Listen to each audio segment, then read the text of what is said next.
Bah, je pensais pas qu'on pouvait pleurer autant, sincèrement. Je suis allée voir le biopic sur Michael Jackson 2 fois récemment, oui, je pense que déjà ça en dit long si je l'ai vu 2 fois. Je me suis pris une énorme claque, vraiment, je sais que c'est pas le cas de tout le monde, mais moi j'ai adoré le film.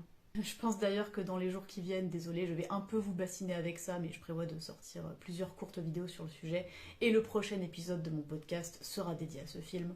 D'ailleurs, avant que j'aille plus loin dans cette vidéo aussi, n'hésitez pas à vous abonner. Ici, j'aborde tout ce qui est artistique au sens très large et donc j'ai un podcast en lien avec ça.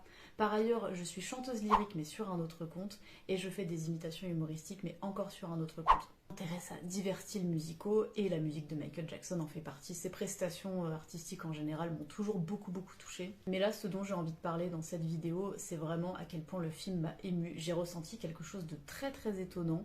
En fait, ça faisait très longtemps que j'avais pas autant pleuré comme ça au cinéma. Alors, je résume pas du tout le film à ça, mais il y a des moments vraiment où j'ai pleuré, mais à chaudes larmes. Et je me suis dit, mais qu'est-ce que t'as à pleurer vraiment des seaux de larmes comme ça? D'ailleurs, les gens autour de moi, ils ont dû se dire, mais qu'est-ce qui lui prend celle-là? En plus, en général, dans la vie, je suis quelqu'un qui a plutôt du mal à pleurer parce que j'ai une espèce de frein que j'ai intériorisé en raison de mon histoire. J'ai tendance à pas mal m'auto-censurer de ce point de vue-là, mais la vanne, elle s'est ouverte, mais à un point, vraiment, ça nous surprend des fois comme ça quand on est au cinéma, au théâtre, particulièrement quand vraiment on assiste dans des conditions particulières à quelque chose et pas, moins je trouve quand on est posé sur son canapé à regarder un film chez soi, moins. Bah, c'est comme si ce à quoi on assiste, ça allait chercher vraiment des émotions en nous dont on ne soupçonnait même pas l'existence. Je sais pas comment expliquer, vraiment la catharsis, ça a quelque chose de très mystérieux et de profondément émouvant.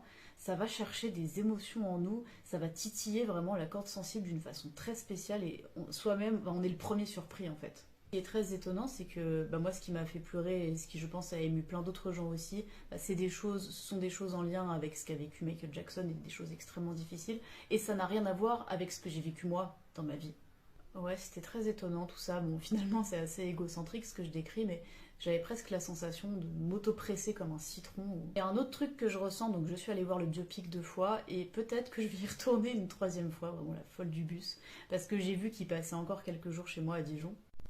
Et ouais, donc tout ça pour dire que ce que je ressens, c'est à chaque fois en sortant du cinéma, d'un côté, je ressens tellement d'enthousiasme parce que j'ai adoré ce film, et en même temps, je ressens un grand blues parce que dans le biopic, Michael Jackson apparaît comme quelqu'un d'extrêmement attachant, quelqu'un d'extrêmement attendrissant, et oh là là, on est tellement triste de le quitter. Et j'ai vu qu'il y a des gens qui ressentent ça aussi, alors pas tous parce qu'il y a des avis très mitigés sur ce biopic, mais il y a des gens vraiment qui ont une espèce de somme comme ça, de blues indescriptible, vraiment. Bon, en tout cas, n'hésitez pas à vous abonner, très important, et j'ai vraiment hâte, encore une fois, de vous détailler tout ça dans mon podcast qui sortira bientôt. Enfin, dans le nouvel épisode de mon podcast. Par ailleurs, j'ai un quatrième et dernier compte